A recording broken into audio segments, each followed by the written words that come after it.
Hi friends, అందరికీ నమస్కారం. అంజలి కథలకి స్వాగతం. ఈరోజు చందమామ కథ పేరు ఈశ్వరమ్మ తర్కం. ఈ కథను రచించిన వారు వసుంధర గారు. మునిపల్లె గ్రామంలో ఉండే ముత్యాలయ్య చాలా సరదా అయిన మనిషి. కబుర్లు బాగా చెబుతాడు, అందరికీ సాయం చేస్తాడు. అయితే పెళ్ళయ్యాక అన్నీ మానుకోవలసి వచ్చింది. భార్య ఈశ్వరమ్మ కలుపుగోలు మనిషి కాదు సరికదా, అన్నింటినీ అనుమానించి పెడర్థాలు తీస్తుంది. అది చాలదన్నట్లు ఆమెకు లోభత్వం కూడా ఉండటంతో ముత్యాలయ్య తన పద్ధతులు మార్చుకోక తప్పలేదు. అయినప్పటికీ తన భార్యలో మంచి మార్పు తేవటానికి ప్రయత్నిస్తూనే ఉన్నాడు. ఇలా ఉండగా ఆ ఊరికి ఏదో పని మీద వచ్చిన సీతారామయ్య వెతుక్కుంటూ ముత్యాలయ్య ఇంటికి వెళ్ళి ఆయనతో, ఎలా ఉన్నావు? నిజానికి నా పనంతా పక్క ఊళ్ళో ఉంది. ఇక్కడ నువ్వున్నావని పని కల్పించుకొని వచ్చాను. నీతో వారం రోజుల పాటు చిన్ననాటి ముచ్చట్లు గుర్తు చేసుకోవాలని ఉంది అన్నాడు. సీతారామయ్య ముత్యాలయ్య చిన్ననాటి స్నేహితులు. ముత్యాలయ్య చెప్పే కబుర్లంటే సీతారామయ్యకు చాలా ఇష్టం. ఆయన చిన్నతనంలో ఎన్నో మార్లు ముత్యాలయ్యను అవసరానికి ఆదుకున్నాడు. స్వతహాగా భాగ్యవంతుడైన సీతారామయ్య పెద్దయ్యాక పట్నం వెళ్ళి వ్యాపారం ప్రారంభించి కోట్లకు పడగలెత్తాడు. సీతారామయ్య రాక ఈశ్వరమ్మకు నచ్చలేదు. అంత డబ్బున్నవాడు ఏ పూటకోళ్ళ ఇంట్లోనూ దిగక తమింట్లో దిగటానికి కారణము అభిమానం కాదని, పిసునుగొట్టుతనమని భర్తతో ఉన్నది. ఒకరోజు 2 రోజులు అయితే పర్వాలేదు, కానీ వారం రోజుల పాటు అడ్డమైన వాళ్లకు వండి పెట్టడం తన వల్ల కాదన్నది. పిండి వంటలు చేస్తే మరిన్ని రోజులు తిష్ట వేస్తాడని రోజు వండే కూరలు కూడా మానేసి సీతారామయ్యకి 3 పూటల పచ్చడి మెతుకులే పెట్టసాగింది. ఇవేమీ సీతారామయ్య పట్టించుకొనే లేదు. ఆయన రోజంతా బయట తిరిగి పనులు చూసుకునేవాడు. సాయంత్రానికి ఇంటికి వచ్చాక మిత్రులిద్దరూ అర్ధరాత్రి దాకా ఎడతెరిపి లేకుండా ఒకటే కబుర్లు చెప్పుకునేవాళ్ళు. వాళ్ళ వికవికలు పకపకలు చూసి మనసులోనే విపరీతంగా విసుక్కునేది ఈశ్వరమ్మ. వెళ్ళిపోయే రోజున సీతారామయ్య ఈశ్వరమ్మతో, నేను నా మిత్రుణ్ణి చూడాలని వచ్చాను, కానీ అందువలన నీకు బోలెడు శ్రమ కలిగించాను. నువ్వు నాకు పెట్టిన భోజనము ఈ జన్మకు మర్చిపోలేను. నీ ఆతిథ్యము నా మిత్రుడు కబుర్ల కంటే హాయిగా ఉంది. వచ్చేటప్పుడు నా మిత్రుడి కోసము ఒక చిరుకానుక తెచ్చాను. అయితే వాడికంటే అది పొందే అర్హత నీకే ఉంది అంటూ ఆమెకొక అందమైన వజ్రపు ఉంగరాన్ని ఇచ్చాడు.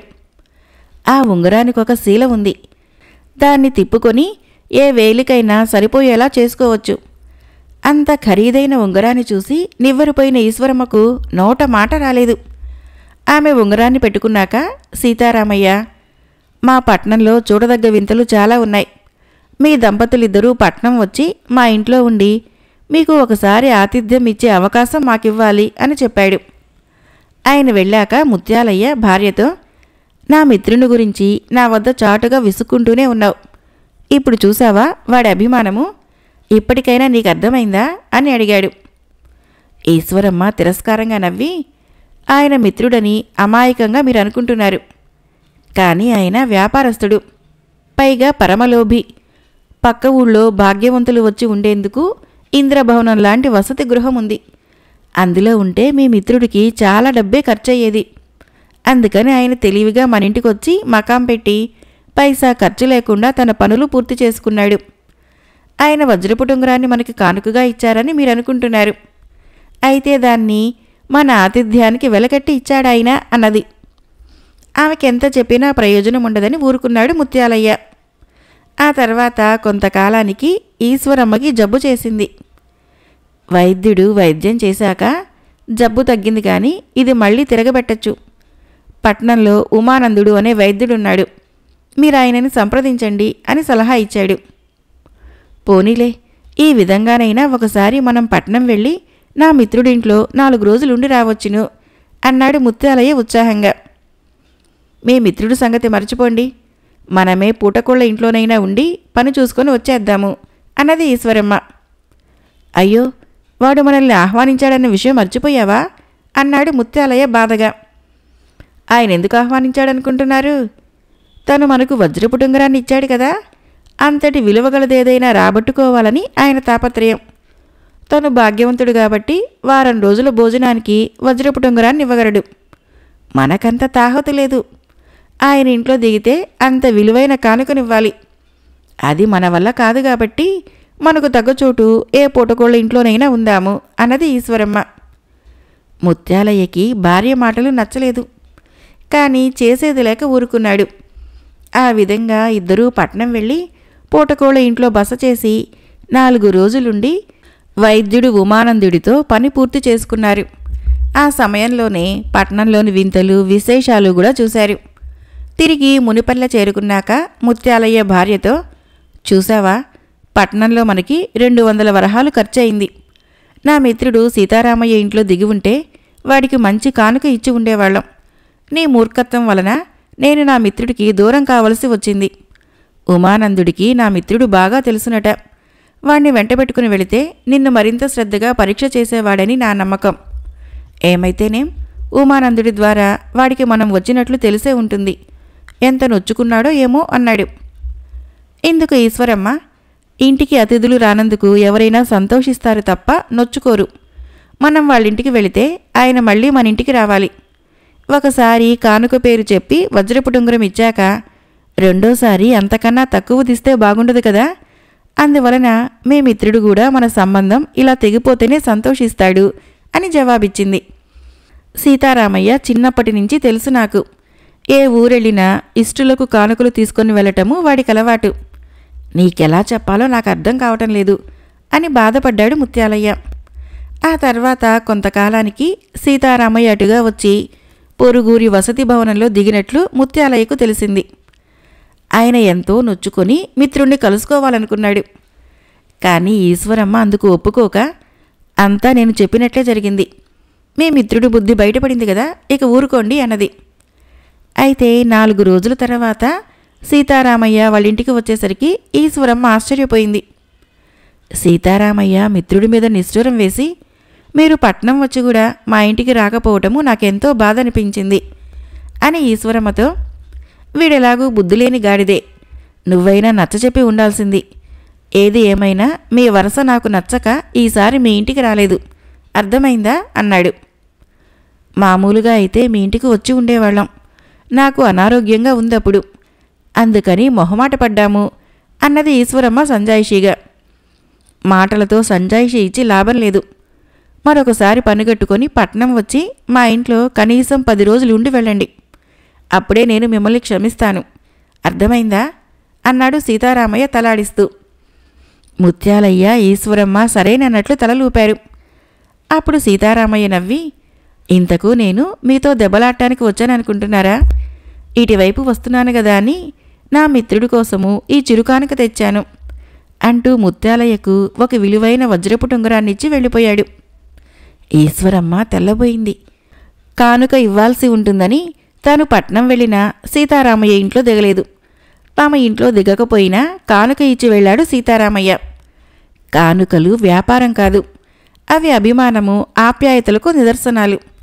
కొంత ఆలస్యంగా అయినా ఈ సత్యాన్ని గ్రహించిన ఈశ్వరమ్మ కొన్నాళ్ల తర్వాత సీతారామయ్య ఇంట్లో దిగటానికే భర్తను పట్నానికి ప్రయాణం కట్టించి వెంట మంచి కానుకలు కూడా తీసుకుని వెళ్ళింది. మరొక కథ. ఈ బేతాళ కథ పేరు అజేయుడి ఓటమి. పట్టువదలని విక్రమార్కుడు చెట్టు వద్దకు తిరిగి వెళ్ళి చెట్టుపై నుంచి శవాన్ని దించి భుజాన వేసుకుని ఎప్పటిలాగే మౌనంగా శ్మశానం కేసి నడవసాగాడు. అప్పుడు శవంలోని బేతాళుడు, రాజా, ఒక దేశానికి పాలకుడువైన నువ్వు భీతి గొలిపే ఈ శ్మశానంలో ఇంత అర్ధరాత్రి వేళ ఎనలేని ఇక్కట్లకు గురి కావటం చూస్తుంటే జాలి కలుగుతున్నది. ఆశాపాసము ఎంత నిడివైనదో ఊహించడము అసాధ్యమంటారు పండితులు. మనిషి మనసు ప్రలోభాల పుట్ట అన్న సత్యము నీకు తెలియంది కాదు.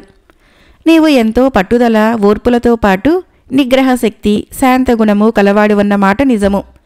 అయితే నువ్వు సాధించదలిచిన కార్యం ఏదైనా ఆఖరి క్షణంలో ఏ ప్రలోభానికో లొంగిపోయి నీ సుగుణాలన్నింటికీ స్వస్తి పలుకుతావేమో అన్న శంక నాకు కలుగుతూ ఉన్నది. ఈ విషయంలో నువ్వు తగు జాగ్రత్తలో ఉండేందుకుగాను వేదాంతి తపశ్శక్తి సంపన్నుడు అయిన అజేయుడు అనే యువరాజు రాజ్యకాంక్ష అనే ప్రలోభానికి ఎలా ఒసుడైపోయాడో చెబుతాను, శ్రమ తెలియకుండా విను అంటూ ఇలా చెప్పసాగాడు. అరుణగిరి మహారాజు విక్రమసేనుడికి అజేయుడు, విజయుడు అని 2 కుమారులు. మొదటి నుంచి అజేయుడిది వేదాంత ధోరణి. అయితే విజయుడిలో ఇంతింత నరానికి రాజ్యకాంక్ష ఉండేది. 16 ఏళ్ల వయసులోనే అజేయుడు సకల విద్య పారంగతుడయ్యాడు. తండ్రి అతడిని యువరాజుగా ప్రకటించాలనుకున్నాడు. ఇందుకు విజయుడు అభ్యంతరం చెబుతూ, అజేయుడు నాకంటే పెద్దవాడే కావచ్చు, కానీ రాజ్యాన్ని ఏలటానికి పనికిరాడు. అతడిది వేదాంత ధోరణి అన్నాడు తండ్రితో. ఆ సమయంలో అక్కడే ఉన్న అజేయుడు వేదాంతి అయిన జనక మహారాజు చక్కగా రాజ్యపాలన చేశాడు. నువ్వు కూడా వేదాంతము కొంతైనా తెలుసుకో, ఎంతో మంచిది అన్నాడు. ఏదైనా కొంచెం కొంచెం నేర్చుకోవటము నాకిష్టం ఉండదు. అయినా రాజ్యకాంక్ష చావని నువ్వేం వేదాంతివి అన్నాడు విజయుడు నిష్ఠూరంగా. దీనికి అజేయుడు నవ్వి, నేను వేదాంతిని అని అన్నానా? ఆ మాట నువ్వే అన్నావు, మళ్ళీ నువ్వే కాదంటున్నావు. నాకు రాజ్యకాంక్ష ఉందన్నావు. నాన్న నన్ను యువరాజును చేస్తానంటున్నాడు, ఇక అభ్యంతరం దేనికి అన్నాడు. రాజు విక్రమసేనుడు విజయుడి భుజం తట్టి, నాయనా, మాటల్లో నువ్వు అజేయుడిని గెలవలేవు. మీరిద్దరూ రామలక్ష్మణుల్లా అన్యోన్యంగా ఉండాలని నా కోరిక. రాజ్యకాంక్ష నీకు తగనిది, ఎందుకంటే పెద్దవాడు రాజు కావటము న్యాయము, సంప్రదాయమును అన్నాడు. నాకు సమర్థత మీదనే తప్ప సంప్రదాయం మీద నమ్మకం లేదు అన్నాడు విజయుడు. ఇందుకు అజేయుడు, నీకు సంప్రదాయం మీద కొంత నమ్మకం ఉంది, అందువల్లనే యువరాజు కావటానికి నాతో పోటీ పడుతున్నావు. నువ్వు నిజంగా సమర్థతను నమ్మే పక్షంలో మనమిద్దరము దేశంలోని యువకులందరితోనూ పోటీ పడాలి అన్నాడు. దీనికేం బదులివ్వాలో తెలియక విజయుడు తెల్లమొహం వేశాడు. అజేయుడు తమ్ముడి భుజం తట్టి, అందుకే నిన్ను కొంతైనా వేదాంతం నేర్చుకోమని చెప్పాను, తర్కం తెలుస్తుంది అన్నాడు. విజయుడు చిరాగ్గా, రాజుకు భుజబలం ముఖ్యం, తర్కానికి మంత్రులుంటారు. యుద్ధ విద్యలలో నేను నిన్నోడిస్తాను, ఆ పైన ఎవరిని రాజును చేయాలో పెద్దలు నిర్ణయిస్తారు అన్నాడు. అజేయుడు ఇందుకు అంగీకరించాడు. అయితే విజయుడికి ఇంకా అన్ని విద్యల్లోనూ పరిపూర్ణత లేదు. పోటీ విషయంలో ఇంకో 2 సంవత్సరాలు ఆగటం మంచిదనుకున్నాడు అజేయుడు. ఈ 2 సంవత్సరాల్లోనూ విజయుడు చెప్పలేనంత కృషి చేసి అన్ని యుద్ధ విద్యల్లోనూ గురువుల చేత పొగడ్తలందుకున్నాడు. తర్వాత ఒకనాడు అజేయుడితో పోటీకి దిగి అన్నింటిలోనూ చిత్తుగా ఓడిపోయాడు. ఇంత జరిగాక విజయుడు ఆశ్చర్యపడి, యుద్ధ విద్యల్లో ఇంతగా ఆరితేరిన వాడివి, నీకు రాజ్యకాంక్ష లేదంటే నమ్మటం ఎలా అన్నాడు. సమర్థత, నిస్వార్థ గుణము, వేదాంత ధోరణి, ఈ 3 సమపాలలో కలిసినప్పుడే ఎవడైనా ఆదర్శ ప్రభువు కాగలుగుతాడు.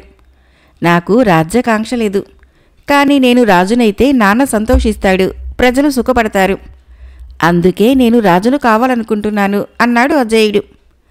విక్రమసేనుడు అజేయుడిని రాజుగా ప్రకటించాలని తుది నిర్ణయం తీసుకున్నాడు. విజయుడు మళ్లీ అభ్యంతరం పెట్టాడు. తండ్రి లెక్క చేయలేదు. అప్పుడు అతను తల్లి వద్దకు వెళ్ళి, అమ్మా, నాకు రాజును కావాలని బలమైన కోరిక ఉంది. అది తీరకపోతే ఏదో ఒక రోజున నేను రాజద్రోహం చేయగలను. అన్నయ్యకి ఎలాగూ రాజ్యకాంక్ష లేదు, నాన్న నన్నెందుకు రాజును చెయ్యడు అని అడిగాడు. రాజద్రోహం చేస్తే మరణదండన తప్పదు. అనవసరంగా ప్రాణాల మీదకి తెచ్చుకోకు. అన్నదమ్ముల్లో పెద్దవాడికే రాజయ్యే అర్హత ఉంటుంది, అది సంప్రదాయం అని నచ్చచెప్ప చూసింది మహారాణి. అయితే విజయుడు మొండిగా, అదేం కుదరదు. ఇప్పటికే సైన్యంలో చాలామంది నా పక్షంలో ఉన్నారు. సైన్యాధిపతి ఊగిసలాడుతున్నాడు. మంత్రులు కొందరు నన్ను అభిమానిస్తున్నారు. రాజద్రోహం చేస్తే నేను రాజును తప్పకుండా అవుతాను. అన్నయ్య ఓడిపోయి అడవుల పాలవుతాడు అన్నాడు. మహారాణి కంగారుపడి భర్తకు కబురు చేసి ఈ విషయం చెప్పింది. కన్న కొడుకే సింహాసనం కోసము కుట్ర చేస్తున్నాడని తెలిసి విక్రమసేనుడు కోపం పట్టలేకపోయాడు. ఆయన కొడుకులిద్దరినీ రప్పించి విజయుడిని కఠినంగా శిక్షిస్తానన్నాడు. అజేయుడు తండ్రిని వారించాడు. నాన్న, మీరు ఆందోళన పడకండి. విజయుడి చర్యలను నేను రహస్యంగా కనిపెడుతూనే ఉన్నాను. విజయుడు కలిసిన వాళ్ళందరినీ నేను కలుస్తూ వస్తున్నాను. వాళ్ళందరూ విజయుడి మాట కాదనలేక అంగీకరించినట్లు నటించినా నేనే ప్రభువును కావాలని కోరుకుంటున్నారు. మీరు తమ్ముణ్ణి క్షమించండి అన్నాడు అజేయుడు తండ్రితో. కానీ వీడిలో అంతా ఇంత అనరాని రాజ్యకాంక్ష ఉంది. శిక్షించకుండా విడిచిపెట్టడం వలన ఏదో ఒక రోజున ప్రమాదం కలగవచ్చు అన్నాడు విక్రమసేనుడు. దీనికి అజేయుడు, నాకు నిజంగా రాజ్యకాంక్ష లేదు. మీరు విజయుడినే యువరాజును చేసి ఏడాది పాటు రాజ్యాన్నేలే అవకాశం ఇవ్వండి. ప్రజలు అతడి పరిపాలనను ఆమోదిస్తే అతడినే రాజును చేయవచ్చు. అప్పుడు నేను అరణ్యానికి వెళ్ళి హాయిగా తపస్సు చేసుకుంటాను అన్నాడు. అయిష్టంగానే రాజు విక్రమసేనుడు ఇందుకు ఒప్పుకున్నాడు. విజయుడు ఏడాది పాటు రాజ్యాన్నెంతో చక్కగా పరిపాలించి మంచి పేరు తెచ్చుకున్నాడు. ఈ స్థితిలో అజేయుడు సభనొకదాన్ని ఏర్పాటు చేసి విజయుడు ఎంత మంచి పాలకుడో రుజువు చేశాను. ఇక ఈ రాజ్యాన్ని అతడికే అప్పగించి నేను అరణ్యాలకు పోదామనుకుంటున్నాను అని తన అభీష్టం చెప్పాడు. సభంతా ఏకకంఠంతో అజేయుడే తమకు రాజుగా ఉండాలని ప్రకటించింది. విజయుడు ఇది విని తెల్లబోయి సభికులతో, మీకు నా సమర్థతపైన నమ్మకం లేదా అని అడిగాడు. విజయుడు వెనక అజేయుడుంటేనే అతడి సమర్థత రాణిస్తుందని, అజేయుడిని మించిన సమర్థులెవ్వరూ రాజ్యంలో లేరని సభికులు అన్నారు. అప్పుడు అజేయుడు వారితో, ఈ దేశానికి నేనే రాజును. నా ప్రతినిధిగా మాత్రమే విజయుడు ఇక్కడ ఉంటాడు. నేను అరణ్యానికి వెళ్ళి తపస్సు చేసి అతీంద్రియ శక్తులు సాధించి మన రాజ్యాన్ని కాపాడుతూ ఉంటాను. విజయుడు పాలనలో ఎవరికి కష్టం తోచినా న్యాయం కోసము నా వద్దకు రావచ్చును అని తన తుది నిర్ణయం చెప్పాడు. విజయుడు రాజయ్యాడు. కానీ అతడికి తృప్తి లేదు. ప్రజలందరూ అతడిని అజేయుడి ప్రతినిధిగానే భావిస్తున్నారు. ఇప్పటికే అజేయుడు మహాశక్తిమంతుడు. దానికి తపోబలం కూడా తోడైతే తనకు ప్రమాదమని విజయుడు శంకించాడు. ముందు విజయుడు కారాగారంలో ఉన్న కొందరు హంతకులకు విముక్తి కలిగించి అరణ్యంలో ఉన్న అజేయుడిని చంపటానికి పంపాడు. వాళ్ళు వెళ్ళి అజేయుడి తపశ్శక్తికి ధర్మబోధలకు తన్మయులై మానసిక పరివర్తన చెంది అతడికి శిష్యులయ్యారు. తర్వాత విజయుడు అన్నగారికి తపోభంగం చేయాలని అప్సరసలను తలదన్నే అపురూప సౌందర్యవంతులైన యువతులను పంపాడు. అజేయుడు వారికి తన శిష్యులకిచ్చి పెళ్లి చేసి తనకింకా పెళ్లి కాని శిష్యులు చాలామంది ఉన్నారని మరికొందరు యువతులను పంపమని తమ్ముడికి కబురు చేశాడు. అజేయుడిని తానేమీ చేయలేనని విజయుడికి అర్థమైంది. ప్రజలు అజేయుడి కంటే తను తక్కువ అనుకుంటున్నారని అతడు రాజ్యంలో ఒక చాటింపు వేయించాడు. ఆ ప్రకారము విజయుడు అజేయుడు ప్రతినిధి కాదు, దేశానికి రాజు. ఇందుకు కొందరు మంత్రులు, రాజప్రతినిధులు, రాజోద్యోగులు ఎదురు తిరిగారు. విజయుడు వాళ్లకు రాజ్య బహిష్కార శిక్ష విధించాడు. వాళ్ళంతా అరణ్యంలో ఉన్న అజేయుడి వద్దకు వెళ్లారు. అజేయుడు వాళ్లతో, నేను విజయుడు పాలన విషయంలో జోక్యం చేసుకోను. మీకతడి పాలన నచ్చకపోతే ఇక్కడే హాయిగా ఉండిపోవచ్చు. ఇక్కడ మీకే లోటు ఉండదు అన్నాడు. క్రమంగా విజయుడి పాలన క్రూరంగా మారింది. అందువలన రాజ్యం వదిలి అరణ్యానికి వెళ్లేవారి సంఖ్య పెరిగింది. అందరికీ అజేయుడు ఆశ్రయమిచ్చాడు. అంతమంది పోషణ సామాన్యమైన విషయం కాదు. అందువలన అజేయుడు కోరిందల్లా ఇచ్చే ఒక మహావటవృక్షాన్ని తన తపోబలంతో సృష్టించాడు. ఒకనాడు విజయుడు కొంతమంది సైనికుల్ని వెంటబెట్టుకుని అరణ్యానికి వెళ్ళి అన్నను కలుసుకొని, ఇక్కడ నువ్వు నేరస్తులకు ఆశ్రయం ఇస్తున్నావు. నీ మీద రాజద్రోహం మోపబడింది. దీనికి నీ సమాధానమేమిటి అని ప్రశ్నించాడు. తమ్ముడిలా ప్రశ్నించగానే అజేయుడు ఎక్కడి లేని కోపంతో, నేనీ దేశానికి రాజుని. నీ ఆరోపణలకు సమాధానం ఇవ్వవలసిన అవసరం నాకు లేదు. తక్షణం రాజ్యం విడిచి వెళ్ళిపో అన్నాడు. విజయుడు తన వెంట ఉన్న సైనికులతో అజేయుణ్ణి, అతడు ఆశ్రయం ఇచ్చిన వాళ్ళని బంధింపబోయాడు. అయితే అజేయుడు వటవృక్షం కేసి చూసి చిటిక వేయగానే దాని కొమ్మల నుంచి ఊడల నుంచి 100 మంది సైనికులు క్రిందకు ఉరికి క్షణాల మీద విజయుడితో పాటు అతడి సైనికులను కూడా బంధించారు. అప్పుడు అజేయుడు తృప్తిగా తలాడించి తన సైనికులకు, ఈ విజయుడు దేశద్రోహి, వీణ్ణి దేశం సరిహద్దులు దాటించి వదిలిరండి అని ఆజ్ఞాపించాడు. ఆ తర్వాత అతడు అరణ్యం వదిలి నగరం చేరి పట్టాభిషేకం చేసుకొని అరుణగిరికి రాజయ్యాడు. బేతాళుడు ఈ కథను చెప్పి, రాజా, వేదాంతి, నిగ్రహశక్తి, శాంతగుణము కలవాడైన అజేయుడి ప్రవర్తనలో అంత పెద్ద మార్పు రావటానికి రాజు కావాలన్న అతడి ప్రలోభమే కదా కారణం. అతడెన్నోసార్లు విజయుడు దుష్ప్రవర్తనను క్షమించాడు. తనకు హాని తలపెట్టి అరణ్యానికి వచ్చిన వాణ్ణి అతి సునాయాసంగా బంధించి ఇంత చేసిన తర్వాత అజేయుడు తమ్ముడికి రాజ్య బహిష్కార శిక్ష విధించి తానే రాజుగా ప్రకటించుకోవటము ప్రలోభము, అక్రమ ప్రవర్తన అనిపించుకోదా? ఈ స్వార్థపూరితమైన చర్యతో అతడిలో ఉన్న శాంతగుణము, నిగ్రహశక్తి మొదలైన సద్గుణాలన్నీ మంటగలిసినట్లే కదా. ఇది అజేయుడి ఓటమి కాదా? ఈ సందేహాలకి సమాధానం తెలుసు కూడా చెప్పలేకపోయావో నీ తల పగిలిపోతుంది అన్నాడు. దానికి విక్రమార్కుడు, సామాన్య వ్యక్తులను, కోపతాపాలు, స్వార్థ ప్రలోభాలు వంటి వాటికి అతీతులైన జ్ఞానులను ఒకే దృష్టితో ఖండించటం కానీ లేక మెచ్చుకోవటం కానీ లోకజ్ఞత అనిపించుకోదు. ఒక్కొక్కసారి వివేకి, జ్ఞాని అయినవాడు తన మేలు కోసం కాక ప్రజల మేలు కోసము అత్యంత కఠినంగా ప్రవర్తించవలసి వస్తుంది. అవసరాన్ని బట్టి అలా ప్రవర్తించక ఉపేక్షించేవాడు వివేకి, జ్ఞాని అని అనిపించుకోవటానికి అర్హుడు కాదు. ఆదిలో విజయుడి రాజ్యాకాంక్ష కేవలము వ్యక్తిపరమైనది. కాని అతడు రాజయ్యాక అన్న అజేయుడు తనకు ప్రతిబంధకము అన్న భ్రమలో ప్రజాహింసకుడుగా తయారయ్యాడు. అజేయుడు కొంతకాలం చూసి తమ్ముడిలో మంచి మార్పు రాదని గ్రహించాకే అతడికి దేశ బహిష్కారము విధించాడు. రాజద్రోహం అనేది రాజకుటుంబానికి, రాజబంధువులకి, ఆశ్రితుల వరకే పరిమితమైనది. కానీ విజయుడు ప్రజాకంటకుడుగా తయారయ్యి దేశద్రోహానికే ఒడికట్టాడు. ప్రజాక్షేమం కోరేవారు అది ఏమాత్రమూ సహించరానిది. రాజు కన్నా రాజ్యము అతి ఉన్నతమైనది, పవిత్రమైనది.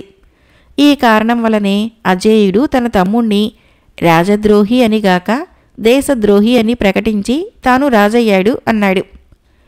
రాజుకి ఈ విధంగా మౌనభంగం కలగగానే బేతాళుడు శవంతో సహా మాయమై తిరిగి చెట్టెక్కాడు. ఈ కథకి ఆధారము శ్రీరామ కమల్ గారి రచన. మరొక కథ పేరు సోమరి యుద్ధం. ఈ కథను రచించిన వారు ఎన్ శివనాగేశ్వరరావు గారు. కోసల రాజ్యంలో వీరదాసు అనే యువకుడు ఉండేవాడు. వాడు వట్టి సోమరిపోతు. వాడికి నిద్ర, తిండి తప్ప మరేమీ పట్టేవి కాదు. తల్లిదండ్రులు వాడి బాల్యంలోనే చనిపోవటంతో అవ్వవాణ్ణి ఎంతో గారాబంగా పెంచింది. దానితో వాడు మరీ సోమరిపోతుగా తయారయ్యాడు. వీరదాసు పుట్టి పెరిగిన కోసల రాజ్యానికి, పక్కనే ఉన్న వైదేహి రాజ్యానికి శత్రుత్వం ఉంది. కోసలను జయించాలన్న తలంపుతో ఉన్న వైదేహి రాజు సింహకేతుడు రహస్యంగా పెద్ద సైన్యాన్ని సమకూర్చుకొని కోసలపైన యుద్ధం ప్రకటించాడు. వేగుల ద్వారా శత్రు సైన్యము తన సైన్యం కన్నా 2-3 ఉన్నదని తెలుసుకున్న కోసలరాజు చంద్రకాంతుడు రాజ్యంలో ఉన్న యువకులందరినీ సైన్యంలో చేరవలసిందిగా చాటింపు వేయించాడు.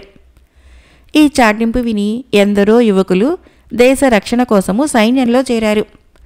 వారికి యుద్ధ శిక్షణ ఇవ్వటం ప్రారంభమైంది. ఇంకా సైన్యంలో చేరని యువకులెవరైనా ఉన్నారేమో తెలుసుకుని వాళ్ళని బలవంతంగానైనా సైన్యంలో చేర్చవలసిందిగా రాజు గూఢచారులకు ఆజ్ఞలు జారీ చేశాడు. ఈ విధంగా సైన్యంలో చేరకుండా తప్పించుకొని తిరుగుతున్న వీరదాసు గూఢచారుల కంటపడ్డాడు. వాళ్ళు వాడితో, ఇంకా నువ్వు సైన్యంలో ఎందుకు చేరలేదు? సైన్యంలో చేరి నీ దేశభక్తిని నిరూపించుకో అన్నారు. అందుకు వీరదాసు ఆశ్చర్యంగా, దేశభక్తి, యుద్ధము అన్న మాటలు వినటం ఇదే మొదటిసారి. అవ్వ పెట్టిన తిండి తినటము, హాయిగా నిద్రపోవటం తప్ప నాకు మరేం తెలియదు అన్నాడు. ఈ జవాబుతో గూఢచారులు వాడు సోమరిపోతని గ్రహించి పెడరెక్కలు విరిచికట్టి తీసుకొని పోయి సైనిక శిక్షణ పొందుతున్న యువకుల మధ్య పడేశారు. ఇంతలో సింహకేతుడు సైన్యంతో కోసల రాజ్య సరిహద్దులను సమీపించాడు. రాజు చంద్రకాంతుడు శత్రురాజును ఎదిరించేందుకు సైన్యంతో బయలుదేరాడు. సైనికులందరూ కవచాలు, శిరస్త్రాణాలు ధరించి చేత కత్తులు పట్టుకొని నడవసాగారు. వీరదాసు మాత్రము వాటిని ధరించే ఓపిక లేక కత్తి మాత్రం తీసుకున్నాడు. యుద్ధభూమిలో ఆకలి వేస్తే తినటానికి కంచుగిన్నెలో 4 రొట్టెలు పెట్టుకొని దాన్ని పొట్ట దగ్గర దుస్తుల వెనక దాచాడు. ఒక తాబేటికాయను నీటితో నింపి భుజానికి తగిలించుకున్నాడు. సైన్యము యుద్ధభూమి చేరింది. ఇరుపక్షాల మధ్య ఘోర యుద్ధం మొదలైంది. ఇది చూసి వీరదాసు భయంతో కంపించిపోయాడు. ఈ స్థితిలో వీరదాసుకు గాయపడి మూలుగుతూ ఉన్న ఒక ముసలి సైనికుడు కనిపించాడు. ఆ సైనికుడు వీరదాసును చూసి దాహం అన్నట్లుగా సైగ చేశాడు. వీరదాసు తన దగ్గర ఉన్న తాబేటికాయలోని నీరును అతడి చేత తాగించాడు. నీరు తాగిన ముసలి సైనికుడు కొంత సేదదీరి తలతలా మెరుస్తున్న తన దుప్పటిలోని కత్తిని వీరదాసుకు చూపించి, ఈ కత్తితో శత్రురాజు గుండెల్లో పొడవాలనుకున్నాను, కానీ నాకు అదృష్టం లేదు. ఈ మరణ సమయంలో నిన్ను చూస్తుంటే నాకేదో ఆప్తుణ్ణి చూసినట్లుగా ఉంది. నా మనవరాలు చాలా అందగత్తే, మహా తెలివైనది. అది నేను చెప్పిన వాణ్ణే పెళ్లాడతానని పంతం పట్టి కూర్చున్నది. ఇదిగో ఈ ఉంగరం దానికిచ్చి నేను పంపానని చెప్పు. నువ్వు బతికి బయటపడితే తప్పకుండా దానికి భర్తవైతావు అంటూ ఉంగరం వీరదాసుకిచ్చి కత్తిపిడిని మరింత గట్టిగా బిగించి పట్టుకొని ప్రాణాలు విడిచాడు. ముసలి సైనికుడి మరణం చూడగానే వీరదాసుకి తనకు చావు తప్పదనిపించింది. అంతలో వాడికి చావు నుంచి తప్పించుకోవటానికి ఒక ఉపాయం తోచింది.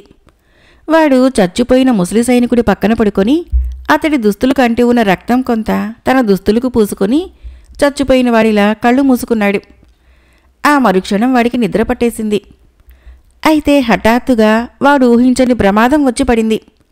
యుద్ధభూమిలో కొన్ని గుర్రాలు గాయపడి చెల్లాచెదురుగా పరిగెత్తసాగినాయి. వాటిల్లో ఒక దాని కాలు గట్టిగా భుజానికి తగలటంతో వీరదాసు బెంబేలు పడిపోతూ ఎగిరి లేచి నిలబడ్డాడు. ఆ సమయంలో గుర్రాన్ని దూకిస్తూ అటుగా వచ్చిన శత్రురాజు సింహకేతుడు వీరదాసును చూసి కవచము శిరస్త్రాణం లేకుండా యుద్ధరంగానికి వచ్చిన వీడెవడో మహావీరుడై ఉంటాడనుకొని, ఆహా, ఇంత వీరుడువైన నీ చావు నా చేతిలో రాసిపెట్టి ఉన్నదన్నమాట అంటూ కత్తితో వాడి పొట్టలో గట్టిగా పొడిచాడు. ఆ కత్తిపోటు గురిగా వీరదాసు రొట్టెలు దాచుకున్న కంచు గిన్నె మీద పడి ఖణేల్మంటూ పెద్ద శబ్దమైంది. దానితో రాజు ఎక్కిన గుర్రము బెదిరి వెనక కాళ్ళ మీద లేచింది. రాజు పట్టు తప్పి క్రింద పడిపోయాడు. ఆయన మరుక్షణము జరిగిందానికి ఆశ్చర్యపడుతూ దూరంగా పడి ఉన్న కత్తిని చేతిలోకి తీసుకోబోతున్నంతలో వీరదాసు ప్రాణభయం కొద్దీ తెగువ తెచ్చుకొని, అయ్యో, నేను సోమరిని కాకుండా కత్తి యుద్ధం నేర్చుకుని ఉంటే ఎంత బాగుండేది. ఇప్పుడు ఈ సైనికుడే నా ప్రాణం కాపాడాలి అంటూ ముసలి సైనికుడి శవాన్ని ఎత్తి రాజుపైకి విసిరాడు. సైనికుడి శవము రాజు సింహకేతుడి మీద పడే సమయంలో వాడి గుప్పట బిగించి ఉన్న కత్తి రాజు గుండెల్లోకి దిగింది.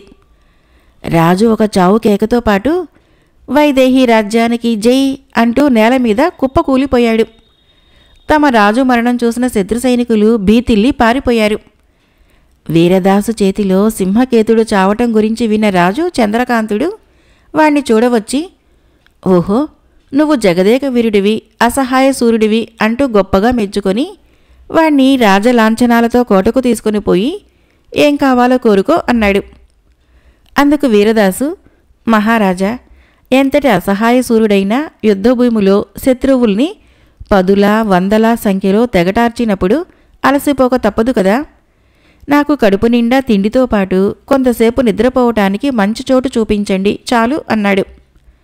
రాజు చంద్రకాంతుడు వీరదాసుకు అన్ని వసతులున్న మంచి భవంతిని సేవకులతో సహా ఏర్పాటు చేసి దాన్ని వాడికి కానుకగా ఇచ్చాడు. వీరదాసు వారం రోజుల పాటు ఆ భవంతిలో సుఖంగా గడిపి తర్వాత తన గ్రామం వెళ్ళి అవ్వను మేనాలో తన భవంతికి తీసుకుని వచ్చాడు. అవ్వ పుట్టు సోమరి అయిన తన మనవడికి పట్టిన ఐశ్వర్యం చూసి చాలా సంతోషించింది.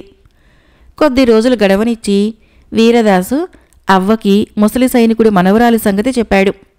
అవ్వ ఆమె ఉన్న గ్రామానికి వెళ్ళి ఉంగరం చూపి ముసలి సైనికుడి మనవరాల్ని తీసుకుని వచ్చింది.